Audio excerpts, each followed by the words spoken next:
انہوں نے اس سے عقیل سے کہا کہ بھئی اس کو ایک اوور لاک کی مشینیں دے دو، 2 سنگر کی، اور ایک آدھ پریس دے دو اور کچھ چیزیں دے دو تاکہ یہ اپنے گھر کے اوپر یہ کام کرے۔ اس نے کہا کہ تم اپنے گھر کے اوپر یہ کام کرو، اور کام کے لیے پہلے ضروری ہوتی ہے آپ اپنا برانڈ بنائیں، اپنا نام بنائیں۔ تو تم نے اپنا نام رکھ لو، ایس ایم رکھ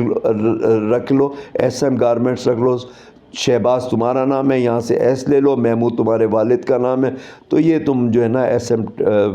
کے نام سے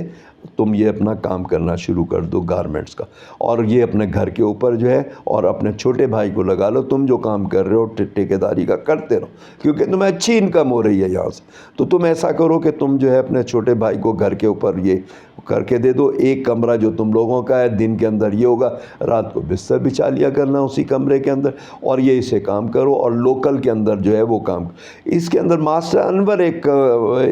ریان صاحب کے پاس کام کرتا تھا، وہ لوکل کا کام بھی دیکھ رہا ہوتا تھا، تو اور وہ چونکہ وہیں شہر کے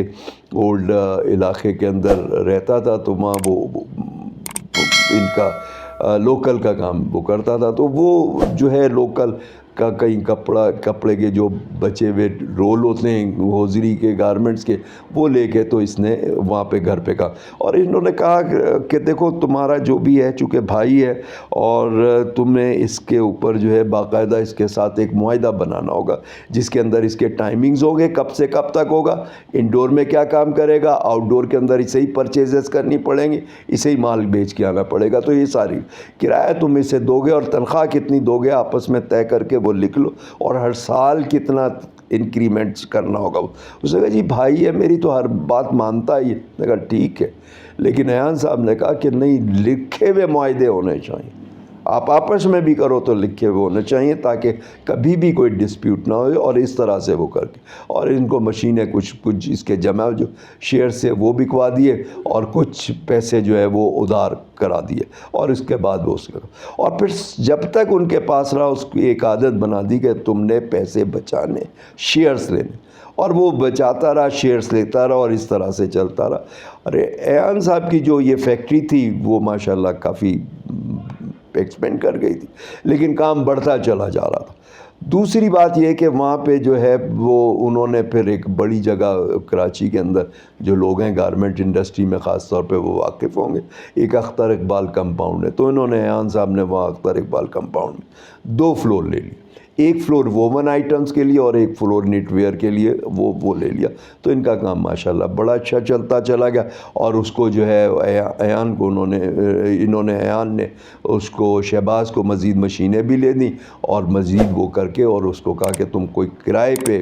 جگہ اب لے لو، اب تمہارا ماشاءاللہ کام اچھا چلتا ہے تو تم کرائے پہ جگہ لو، اور اس نے وہ کرائے پہ جگہ لے لی، اور کچھ جو عابد صاحب نے کچھ پارٹیوں انہوں نے وہ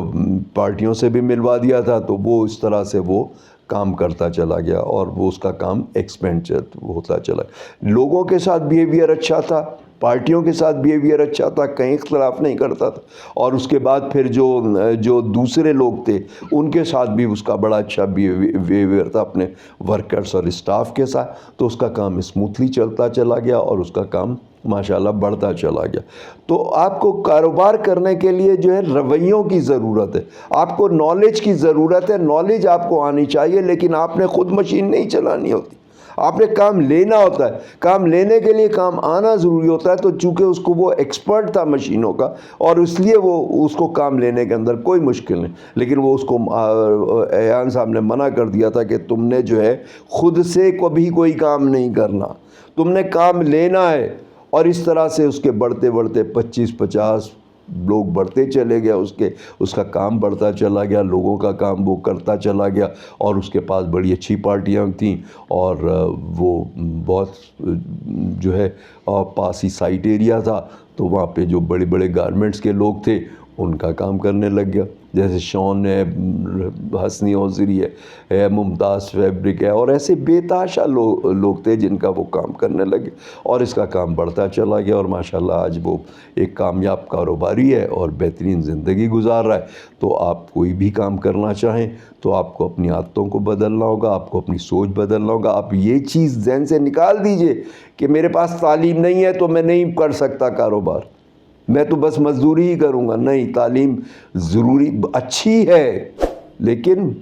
بالکل وہ نہیں ہے کہ اس کے بغیر آپ کام نہیں کر. اور پھر چھوٹے کام سے آپ کبھی نہیں کرو کہ جی میں ایک مشین سے تو میں نے کیا کما لوں گا, میں کیا اس سے اچھا تو میں نہیں. ایک مشین 100 مشینیں بنتے میں کوئی ٹائم نہیں لگتا. ایک فیکٹری سے 10 فیکٹریاں بننے میں کوئی ٹائم نہیں لگتا. جن لوگوں نے بھی کامیاب زندگیاں گزاری آپ دیکھ لو, چاہے پاکستان ہو, انڈیا ہو, یورپ ہو, امریکہ ہو, کہیں پہ بھی آپ دیکھ لو جنہوں نے کامیاب زندگیاں گزاری ہیں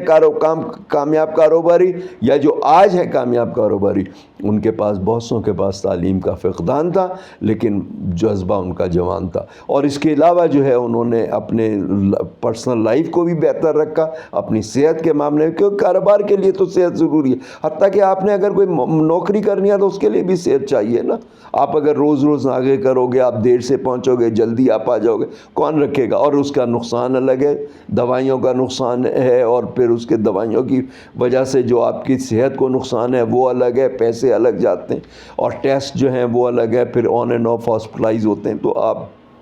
اس سے بڑا نقصان کرتے ہیں. اور دوسری بات یہ کہ کاروبار چھوٹے سے بڑا ہوتا ہے. بڑے جو کاروبار ہیں وہ اسی طریقے سے آپ دیکھیے, میں بھی اپنی موٹیویشنل جو بھی میری اپنی ہے میں اس کے اندر ڈال رہا ہوں, جس کے اندر پاکستانی لوگوں کی بھی اس کے اندر جو پروگریس ہے, اور اس کے اندر نہ تعلیم کی ضرورت ہے نہ دولت کی ضرورت, چاہے وہ پاکستان ہو, انڈیا ہو, یورپ ہو, امریکہ ہو, کہیں پہ بھی ہو. میں بہت سارے آپ کو کیس اسٹڈیز بتا رہا ہوتا ہوں, تو یہ ہمارے یہاں کی بھی کیس اسٹڈیز, پاکستان کے بھی بہت سارے لوگ ایسے کامیاب ہوئے. اس پہ انشاءاللہ میں آن اینڈ آف بھی کرتا رہوں گا. تو آج کے لیے اتنا ہی, پھر اس کے بعد انشاءاللہ نیکسٹ ولاگ میں ملاقات ہوتی ہے. ٹل دین اللہ حافظ.